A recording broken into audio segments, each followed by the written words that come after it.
Welcome back in our channel Lakhinder Sir English Classes. And today's topic is use of passive voice. You know that it is very important topic for your writing skill. First of all, our question is, what is voice? Voice क्या है? You know that voice is a sentence pattern depending upon the position of subject and object. Voice क्या है? एक sentence pattern है, एक वाक्य का जो है ना पैटर्न है, जो कि इस पर निर्भर करता है कि उसकी स्थिति वह सब्जेक्ट डोमिनेटिंग है या ऑब्जेक्ट डोमिनेटिंग. ठीक है. यदि सेंटेंस सब्जेक्ट डोमिनेटिंग होगा तो यह एक्टिव वॉइस, जो वॉइस के दो काइंड्स होते हैं, एक्टिव वॉइस का एग्जाम्पल होगा.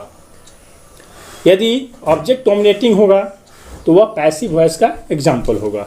You know that it is of two kinds. Voice के दो प्रकार होते हैं. पहला एक्टिव वॉइस, जिसको हिंदी में कर्तरीवाच कहा जाता है. Then our question is, what is active voice? Active voice is a sentence in which there is focus on who does the action. कौन काम करता है, इस पर हमारा फोकस रहता है. यानी सब्जेक्ट डोमिनेटिंग जब सेंटेंस होता है वह सेंटेंस एक्टिव वॉइस में होता है. This is the example of active voice. Ram studies a book. इसमें राम सब्जेक्ट है, स्टडीज वर्ब है और अ बुक क्या है? ऑब्जेक्ट है. That is the example of active voice. And the second kind is passive voice. When in a sentence the focus is on the action more than the doer of the action. जब action पर हमारा focus होता है, न कि doer पर, यानी न कि सब्जेक्ट पर, the sentence is said to be in passive voice. तो सेंटेंस जो है ना उसको पैसिव वॉइस में कहा जाता है. यानी यह हो गया कर्मवाच्य.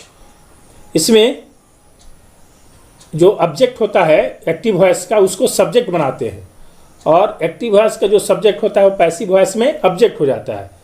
अ book is read by Ram.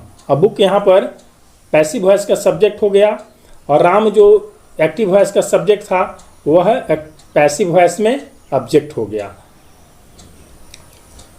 Students, there are some important rules for transforming active sentences to passive sentences. यानी एक्टिव वॉइस से पैसिव बनाने के कुछ महत्वपूर्ण नियम हैं. तो सबसे पहले हम लोग नियम को देखें. The object of the verb in active sentence becomes the subject of the verb in passive sentence. Active voice का जो ऑब्जेक्ट होता है वो पैसिव वॉइस में सब्जेक्ट हो जाता है, और एक्टिव वॉइस का जो सब्जेक्ट होता है वह पैसिव वॉइस में ऑब्जेक्ट हो जाता है.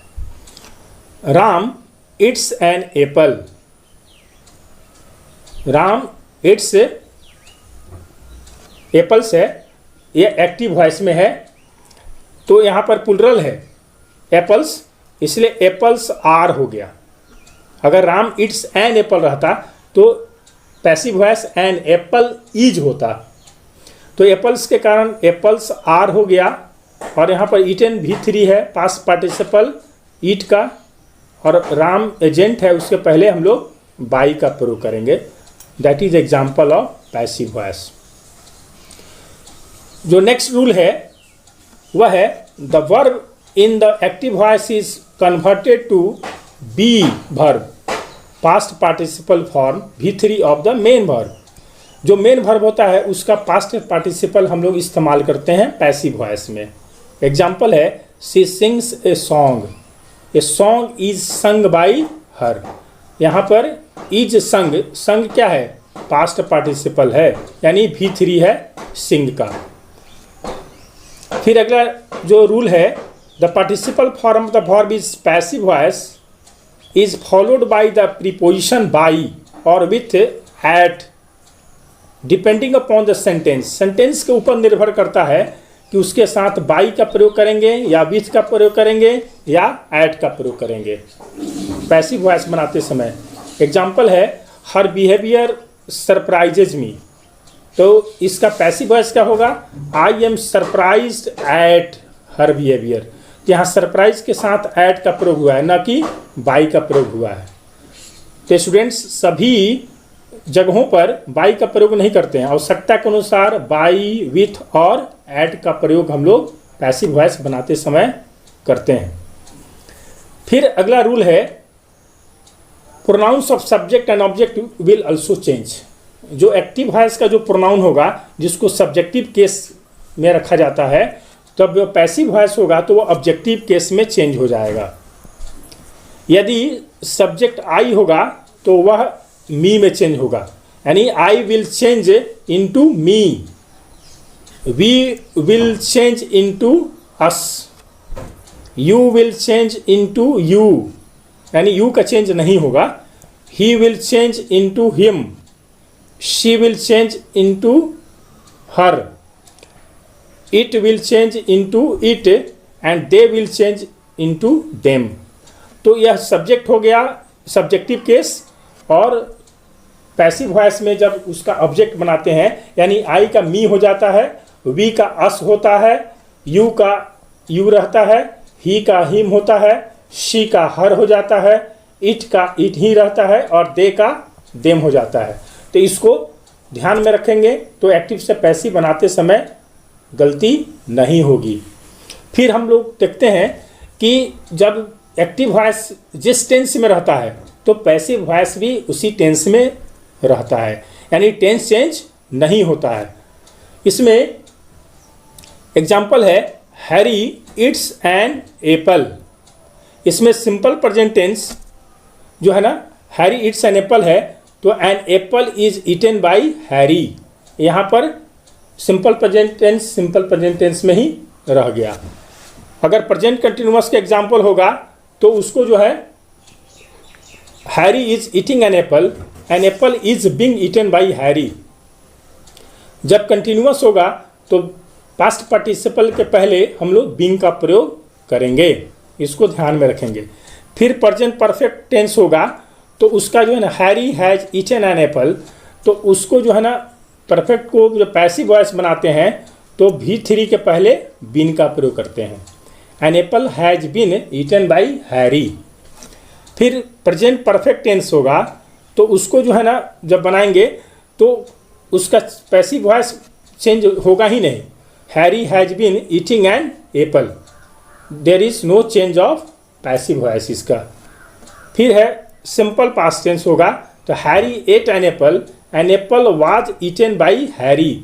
यहाँ एट के कारण पास्ट टेंस है इसलिए यहाँ पर वाज आया। फिर है पास्ट कंटिन्यूअस होगा तो Harry was eating an apple, past tense का एग्जाम्पल है तो an apple was being eaten by Harry. Present continuous हो या पास्ट कंटिन्यूअस तो पास्ट पार्टिसिपल के पहले हम लोग बीइंग का प्रयोग करेंगे। ठीक है, इस प्रकार से हम देखते हैं कि जो टेंस जिस टेंस में रहेगा उसी टेंस में पैसिव वॉइस ही भी रहेगा। फिर पास्ट परफेक्ट का एग्जाम्पल है Harry had eaten an apple, तो Harry had been perfect tense में पहले भी बताए कि बीन का प्रयोग करेंगे। पास्ट परफेक्ट कंटिन्यूअस टेंस इसका जो है ना पैसिव वॉइस नहीं होता है। ठीक है, फिर है सिंपल फ्यूचर। जब फ्यूचर होगा ठीक है तो विल बी का प्रयोग करेंगे। ठीक है, और फ्यूचर कंटिन्यूअस का इसका वॉइस नहीं होगा। फिर फ्यूचर परफेक्ट का Harry will have eaten an apple, तो हैव के कारण बीन का प्रयोग हो जाएगा पैसिव वॉइस में। फ्यूचर परफेक्ट कंटिन्यूअस का इसका भी वॉइस नहीं होता है। तो इस प्रकार से स्टूडेंट्स हम रूल को ध्यान में रखेंगे, टेंस को ध्यान में रखेंगे तो हमको गलती नहीं होगी। बहुत ही इम्पोर्टेंट है यहाँ पर कि जब भी एक्टिव से पैसिव वॉइस बनाते हैं तो उसका टेंस चेंज नहीं होता है पैसिव वॉइस में, यानी जिस टेंस में एक्टिव वॉइस होगा पैसिव वॉइस भी उसी टेंस में होगा। फिर अगर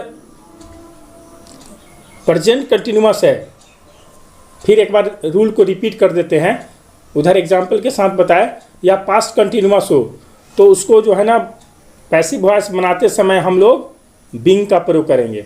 एग्जाम्पल है she is doing nothing, nothing is being done by her. He was playing cricket, cricket was being played by him. तो यहाँ पर एक प्रेजेंट कंटिन्यूअस और एक पास्ट कंटिन्यूअस का एग्जाम्पल आपके स्क्रीन पर है।